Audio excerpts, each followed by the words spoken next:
Hello दोस्तों, स्वागत है मेरी वीडियो में। और आज हम सीखेंगे एसआईआर का फॉर्म कैसे भरें, कैसे उसको फिल करें। ये एसआईआर का फॉर्म भारत निर्वाचन आयोग द्वारा आपके हर घर, हर गांव, हर शहर, हर सिटी में, आपको हर राज्य में आपके घर पहुंच जाएगा। बीएलओ द्वारा ये फॉर्म आपके घर पहुंचेगा और इसको भर के अच्छे से फिल करके बीएलओ को जमा करवाना है।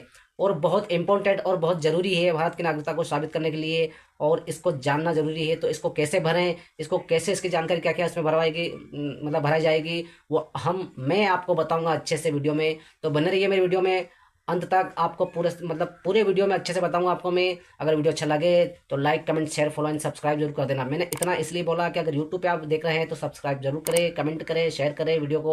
और फेसबुक पे देखें तो लाइक कमेंट फॉलो जरूर करें। तो चलिए चलते हैं। मेरे पास फॉर्म पड़ा हुआ है दो, एक भरा हुआ है, एक खाली है, दो तीन फॉर्म है। तो मैं आपको उसमें अच्छे डिटेल, अच्छी जानकारी आपको दूंगा और अच्छे आप सीख जाएंगे, ठीक है ना। तो चलिए चलते हैं। और बहुत महत्वपूर्ण है ये, मैं फिर बोल रहा हूँ, बहुत महत्वपूर्ण है ये फॉर्म। और आप इसे कैसे भरें, कैसे कैसे जानकारी, कैसे डिटेल्स में भरनी है। तो चलिए, आपका ज़्यादा समय ना लेते हुए, क्योंकि समय ही सब कुछ है, ठीक है ना। समय ही सब कुछ है, समय के बिना कुछ नहीं है। तो चलिए चलते हैं, ज़्यादा समय लेते ना हुए। तो सीधे अपने टॉपिक पे चलते हैं। तो ये वाला फॉर्म है हमारे मेरे पास, देखिए ये वाला। हम आ गए हैं अपने मेन मुद्दे पे।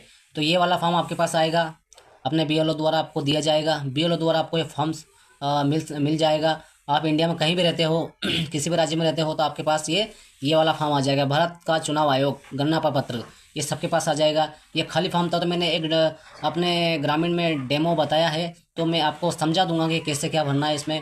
निजी जानकारी भर सकते हैं, लेकिन हम किसी को उसको हाइड करना पड़ता है, या आप समझ सकते हैं, तो उसको छिपाना पड़ता है। क्योंकि वीडियो बनाते हैं तो उसको अपन किसी की निजी जानकारी नहीं बता सकते हैं, ठीक है ना।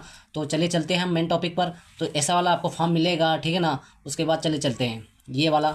सबसे पहले आपको क्या भरना है, सबसे पहले आपको भरना है जन्म तिथि। सबसे पहले आपको भरना है जन्म तिथि। ये यहाँ पर जन्म तिथि है, ये जन्म तिथि है ना। दिन, माह, वर्ष। तो सबसे पहले दिन लिख दीजिए, फिर माह लिख दीजिए आपके आधार कार्ड के अनुसार, फिर वर्ष लिख दीजिए, चाहे 1960 हो, 1970 हो, या 2005 हो, 2010 हो, ठीक है। ये आपको ये वाला कॉलम सबको भरना है। जिस जिसके पास ये फॉर्म आया वो उनको सबको भरना है ये वाला फॉर्म। और उसके बाद डालिए आप आधार आधार संख्या।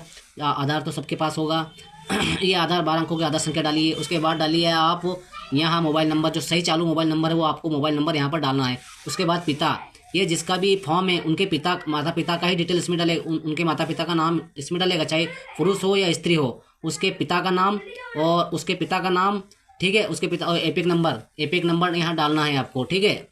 फिर उसका डालना है माता का नाम। यहाँ माता का नाम डालना है, माता का नाम डालना है यहाँ पर। और माता के एपिक नंबर अगर हो तो ठीक है, नहीं हो तो कोई बात नहीं है, ठीक है ना। और फिर डालना है आपको पति या पत्नी का नाम। अगर ये मेरा फॉर्म है, ठीक है, समझिए आप, अगर ये मेरा फॉर्म है तो यहाँ आएगा मेरी पत्नी का नाम, यहाँ पर पत्नी का नाम आएगा। अगर मेरी पत्नी है तो यहाँ मेरा नाम आएगा, पति का नाम आएगा। चलिए मैं इस टॉपिक पे आ जाते हैं। ये दो वाले गोले हैं ये मेन, क्योंकि बहुत सारे लोग यही गलतियाँ कर रहे हैं। तो दोस्तों, अच्छे से फॉर्म को, अच्छे से वीडियो को देखकर अपना फॉर्म अच्छे से भर के बीओलो को जमा करना है आपको, ठीक है। तो यहाँ आ जाइए, पिछले कॉलम में दिए गए रिश्तेदार का विवरण पिछले एसआईआर के अनुसार, ठीक है ना, 2002-2003 की मतगणना के अनुसार आपको निकालना है सूची, जो बीएलओ द्वारा प्राप्त कर सकते हैं आप। और आप एक लिंक है उससे भी आप प्राप्त कर सकते, उससे निकाल सकते हैं आप। अगर पढ़े लिखे हो तो आप निकाल सकते हैं, ठीक है ना। तो यहाँ अपने पिता का नाम आ गया। अगर पिता नहीं है तो माता का नाम लिख दीजिए, माता नहीं है तो दादा का नाम लिख दीजिए, दादा नहीं है तो दादी का नाम लिख दीजिए, ठीक है ना। उस कंडीशन में लिखना है। माता पिता वैसे होते हैं, किसी के नहीं होते हैं तो वो उस कंडीशन में आपको लिख सकते हैं आप। तो मेरे पिता का नाम लिख दिया मैंने यहाँ पर, ठीक है। उनका एपिक नंबर डाल दिया। वो 2002-2003 में लिस्ट में उनका नाम तो हो गया होगा, ठीक है ना। उसके बाद उनके पिता का नाम, रिश्तेदार का नाम। मेरे पिता के रिश्तेदार कौन है, मेरे पिता, तो मेरे पिता का नाम यहाँ आ जाएगा, ठीक है। अगर माता है तो माता के पति का नाम आ जाएगा मेरे रिश्तेदार मेरी माता है तो माता के पति का नाम आ जाएगा, ठीक है ना। अगर दादा है तो दादा के पिता का नाम आ जाएगा। दादी है तो दादा दादी के पति का नाम आ जाएगा। ये तीनों नहीं होगा जब दादी का आएगा, ठीक है ना। इस कंडीशन में पिता मिल जाता है, माता भी मिल जाती है, दादा भी मिल जाता है। तो इतना तो आप समझ गए होंगे। तो यहाँ रिश्तेदार का नाम आ जाएगा, ठीक। और यहाँ रिश्ता इनका इनसे क्या रिश्ता है, इनका इनसे क्या रिश्ता है। तो ये पिता ही हुए ना इनके, ठीक है। अगर माता है तो ये रिश्ता में क्या पति आ जाएगा, ठीक है ना। अगर दादा है, दादा के पिता का नाम है तो ये पिता ही हो जाएगा, ठीक है ना। अब चलते हैं अगले टॉपिक पर। जिला शाजापुर, सबका जिला आपको पता होगा। आप आपका जिला जो भी हो सकता है वो डाल सकते हैं, इंडिया में, भारत में, कहीं में भी। और राज्य, आप किस राज्य में है, मैं मध्य प्रदेश से हूँ, कोई उत्तर प्रदेश से, कोई राजस्थान से, अलग अलग राज्य में हो सकते हैं। और यहाँ विधानसभा निर्वाचन क्षेत्र का नाम, तो यहाँ क्षेत्र का नाम आ जाएगा, मेरा विधानसभा क्षेत्र आगर है, ठीक है। और सबसे मेन और इम्पोर्टेंट बात यहाँ पर है दोस्तों, जो भी वेरीफाई इस फॉर्म को फिल करेगा, वेरीफाई करेगा, वो सिर्फ आपको यहाँ ये जो 3 गोले दिख रहे हैं यहाँ पर देखकर ही डालेंगे, और ये सारा देखकर आपका डेटा फट से उसके सामने आ जाएगा। विधानसभा निर्वाचन क्षेत्र यहाँ आपको डालना है, ठीक है। भाग संख्या यहाँ आपको डालनी है, जो बीएलओ द्वारा आपको प्राप्त होगी होगी, और सचिव भी आपको दे सकता है, आंगनवाड़ी का कार्यकर्ता, आशाकर्ता भी आपको दे सकती है।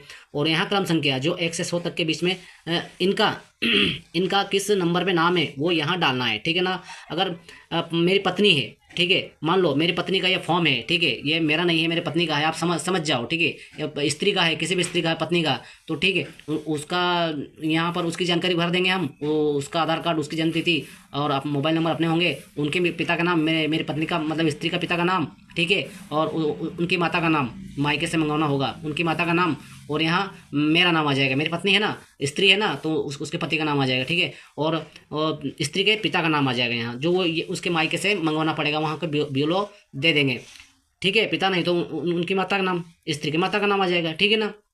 और माता के पति का नाम में आ जाएगा, जो स्त्री है, स्त्री के माता का नाम और माता के पति का नाम। अगर पिता है, पिता के पिता का नाम, और रिश्ता में यही कर देना आप, पिता, अगर माता के पति है तो पति कर देना, ठीक है, समझ गए होंगे आप। तो इतना आपको कर लेना। उसके बाद ये आते हैं इधर तीसरे वाले गोले में आते हैं, ये इंपॉर्टेंट है। और ये जो गोला दिख रहा है ना, ये गोला, अगर आपका 2003 में नाम है तो ये वाला गोला भरना है, ठीक है। 2002 और 2003 की सूची में अगर आपका नाम निकलता है, क्योंकि अक्सर हम ये जो नाम है ये मतलब 30-40 साल पहले के जो होते हैं उनका यहाँ पर नाम, और वोटर आईडी में उनका नाम, उनका जो भारत निर्वाचन आयोग जो सूची है 2003 की, उसमें नाम आता है। क्योंकि हम तो अभी मैं क्या है, मेरा 2003 में नाम नहीं था, तो मेरा तो ये मेरे पिता के द्वारा वेरीफाई हो गया।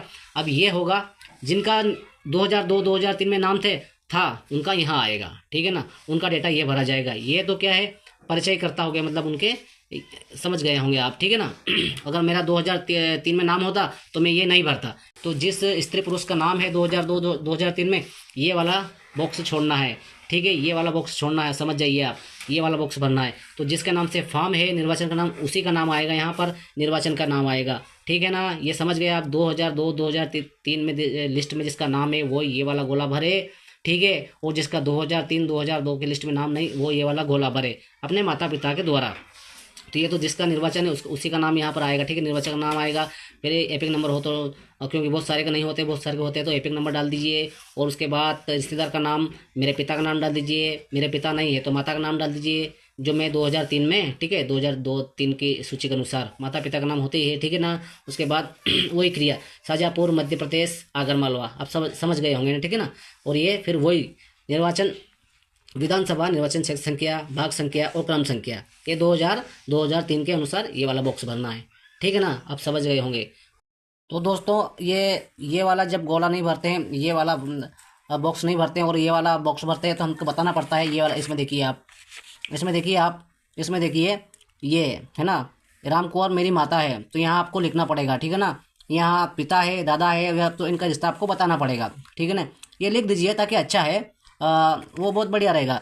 तो आप रिश्ता बता दीजिए, ठीक है, तो मेरी माता है तो माता पिता है, तो पिता दादा है दादा, ठीक है ना। तो ऐसा लिख दीजिए आप। और यहाँ स्त्री वाले भी समझ गए होंगे। उसके बाद आपको यहाँ साइन ले लेना है, साइन करता है तो साइन, अंगूठा करता तो अंगूठा। या मतदाता या किसी अन्य वयस्क पारिवारिक सदस्य के हस्ताक्षर, बाएं अंगूठा का निशान, रिश्ते का उल्लेख करे और तिथि सहित, ठीक है ना। अगर वो घर पे नहीं, अगर पत्नी नहीं है तो पति, अगर पति अंगूठा लगा देता है, चाहे पढ़ा लिखा हो, लेकिन अंगूठा लगाना है। अगर जो घर पे नहीं रहता है ना, उसका अंगूठा लगाना है। और जो अंगूठा लगाता है उसका नाम, उसका पिता का नाम यहाँ पर लिखना है, उल्लेख करना है, और आज उस दिन की तारीख आपको डालना है, ठीक है ना। चलिए, तो आप समझ गए होंगे दोस्तों। फॉर्म मैंने सही तरह से आपको बताया है। तो वीडियो अच्छा लगे तो लाइक, कमेंट, शेयर, फॉलो जरूर करिए। फिर मिलते हैं नेक्स्ट वीडियो में। और ये फॉर्म आपको बीएलओ को फिर दे देना है, और दोनों फॉर्म आप देंगे। जब एक फॉर्म वो आपको वापस कर देगा, मतलब वो कहते हैं ना कि एक वो रसीद प्राप्ति देते हैं, और एक आपका उनके पास रह जाएगा। और सभी फॉर्म पे अपना एक फ़ोटो चिपकाए, या फ़ोटो लगाना है आपको, और वर्तमान का फ़ोटो लगाना है, और उसके बाद आपको बिलों को जमा कर देना है। ठीक है, आज के वीडियो में इतना ही। पूरा वीडियो देखने के लिए थैंक यू, धन्यवाद। फिर मिलते हैं नेक्स्ट अच्छी जानकारी के लिए। तब तक के लिए धन्यवाद। जय हिंद दोस्तों।